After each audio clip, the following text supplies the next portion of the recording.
Good morning, Warriors. I wasn't going to actually do one this weekend, but I wanted to thank Alvin. Thank you so much for the donation, my friend. I also wanted to kind of talk about a nice topic that Alan talked about as well, and so we'll kind of do a little one while I'm going to teach her in a second. So this is Saturday morning, February, I think it's the 5th today, 2022. So I guess we can call this a morning talk. But let's talk the morning retention talk. Yeah, we'll do one. All right. So first of all, thank you for the subscriptions, the comments, the likes, and thank you, Alvin, for a donation. It was really very grateful. I'm very grateful for that. I'm happy that things are helping out and working out well and information for you. So keep up the battle, my friend, and keep going. We're at about 7 degrees here, so it's a little bit on the cool side. Cold side, but cool side I call it. The cool side. And hopefully we will get a little bit warmer pretty soon here. So I wanted to kind of talk about a comment and a couple questions, good, very astute comments and questions by Alvin. Not Alvin, I'm sorry. Thank you, Alvin, by the way. Thank you for your donation. But Alan Tanner had a couple nice comments, and I want to kind of talk about this because it is a tricky question that we talk about. It is a tricky question, and then the question really becomes, as you, and especially in this case if you're married, or even if you're not married, you know, and you want to have the pleasures of intercourse and all those type of things that we feel are important in our life, how can you do that and really kind of rationalize the idea of celibacy, brahmacharya, retention on a monk mode when in fact you're with a person, right? And so this is a very, very good question, and one that I battled with for many, many years, especially, you know, having, you know, children, things like that. So this is not an easy question. Of course it's not an easy question. So it's a good question from Alan, and I appreciate it a great deal. And like I said, I battled with this for 40 some years. So to me, it's not an easy answer, but I've evolved into this idea. Now, I go back to the Bible a little bit on this, and it talks about in the Bible, and I think it's Matthew or it's, I don't think it's Luke, but it's one of the New Testaments talking about, maybe it's even Paul, I don't know. I have to go back and look at it, but it talks about the fact that most people, and I think Jesus actually said this, most people can't really control themselves. And so if they can't control themselves, they should get married and find one person to, you know, have intercourse with, because they can't control it, and you shouldn't be just, you know, losing your energy all over the place.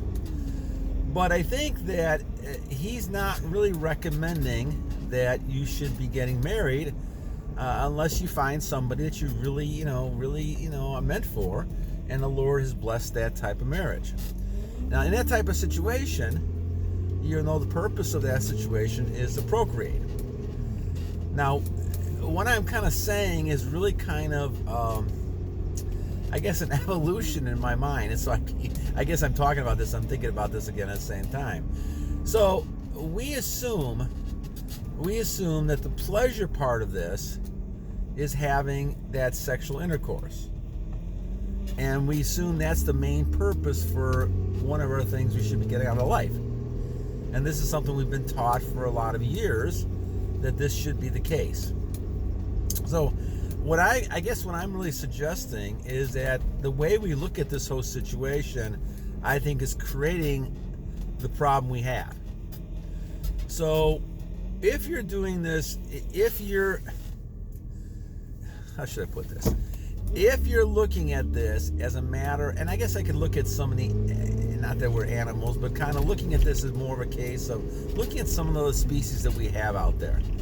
They're not just having independent sex with people and their animals to do anything, you know, and just to say, oh, I'm enjoying this, and go smoke a cigar and things like that.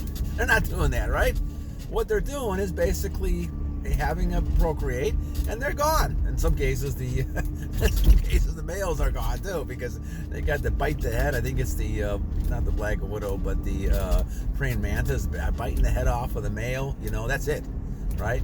So the idea is to procreate when you're doing this kind of stuff. I think we have a different type of mentality. I think our mentality is, why can't you just have sex, enjoy sex, and those type of things without it? But there's a whole different aspect of people. And yes, lovemaking is certainly an important type of aspect of this. But the idea that you're supposed to be able to, to have sex every night with people and just go ahead and lose energy is not something that is very good for you, or for anybody for that matter.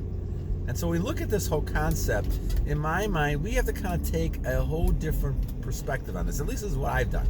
Now, your choice. It's up to your choice. When I say it's a whole different lifestyle change in monk mode, what I'm really kind of saying to all the warriors out there is that unless you're going to procreate, unless your really purpose is to procreate, then all those thoughts, those ideas that you have, that you want to have intercourse and you want to have sex with people, is something that is not going to help you. It's going to hurt you. And this is something you have to give thought to, and thinking, well, do I really want to do this? This is why you're only talking about a 1% club, or else everybody would be doing it. And the thing about this is that it's not easy to be monk mode. And certainly if you're married, it's not easy. But I think certainly you have to be in a situation where you and your wife and your significant other realizes that your relationship is much better if you're only doing those things to procreate. Now, I'm telling you, that's a radical thought. You know that as well as I do. In the modern day, nowadays type of attitude that we have with people, to say, well, I'm gonna really build this relationship with this person I'm with, and not around the idea of sex or pleasure, things like that. That's kind of crazy, right?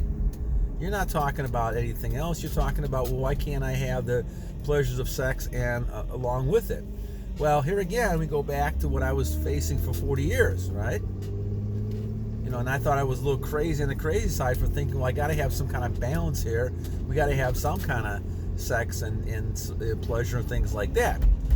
But as time goes on, you realize that your relationship with the person doesn't necessarily have to have that unless you're procreating.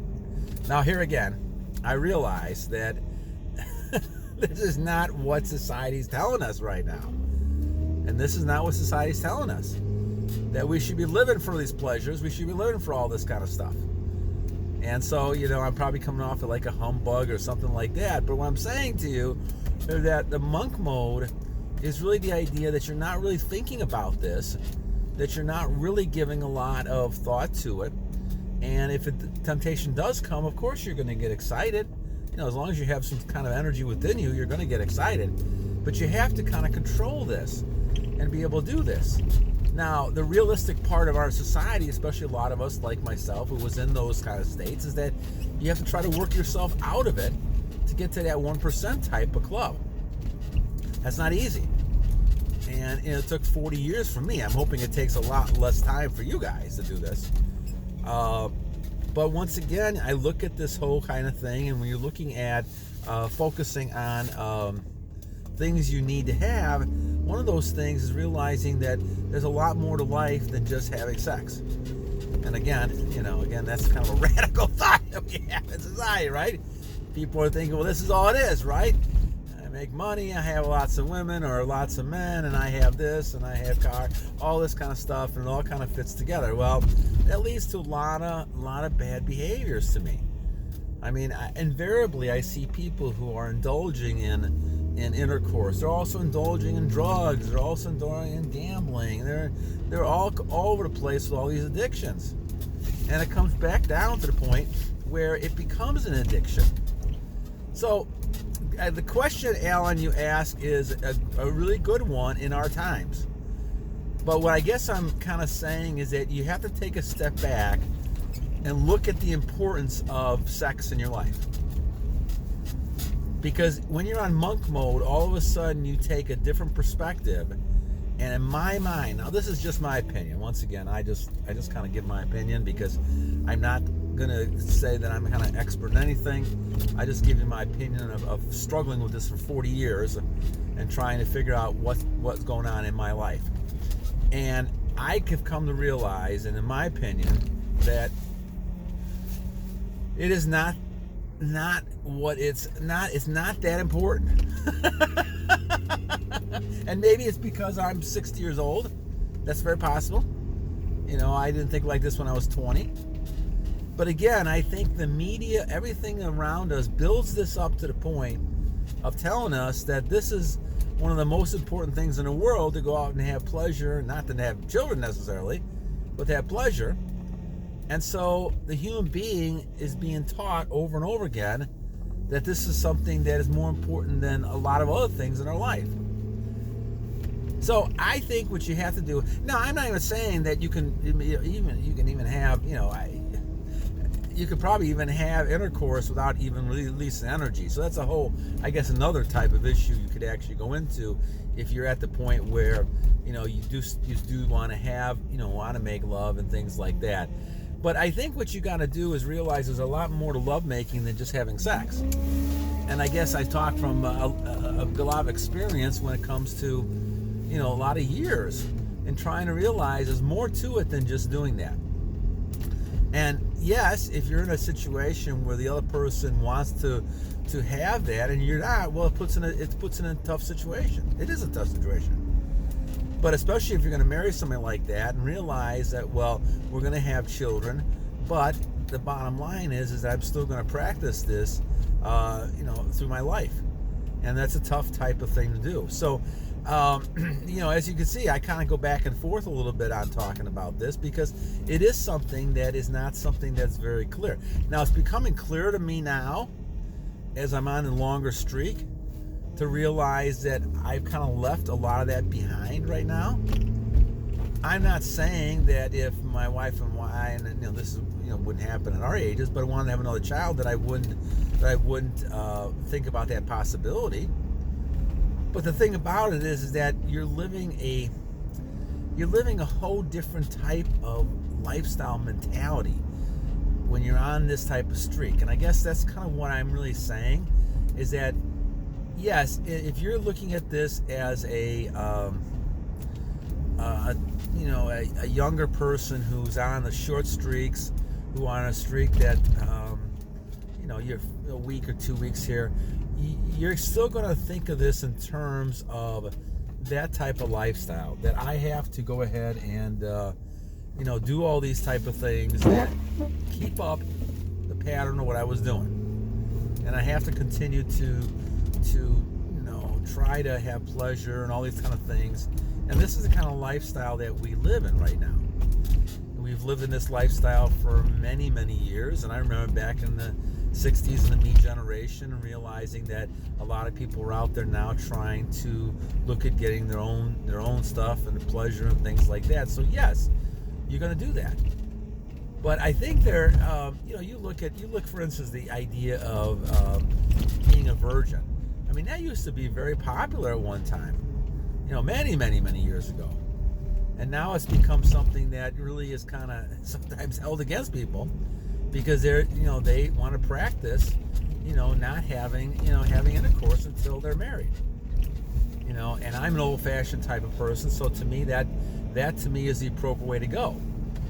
But here again, when you look at the lifestyle, going back to Alan's great questions here, you go back to lifestyle, you're really talking about the fact of sex is not that important of a thing. And when sex does not become that important thing, it doesn't control you, and you're not thinking about this 24/7, well, then all of a sudden, now you focus on other things. And especially if you're keeping your energy for long periods of time, all of a sudden, now you're at a whole different type of level of operating. And it's not that important to you. So it's not that difficult after a number of days to continue on your pattern. However, I think that when you look at the temptations, you look at things in our society, you're going to see that this is an uphill fight, like a lot of things are. You got a lot of people telling you and trying to force you to do things, and you just can't just go and do it.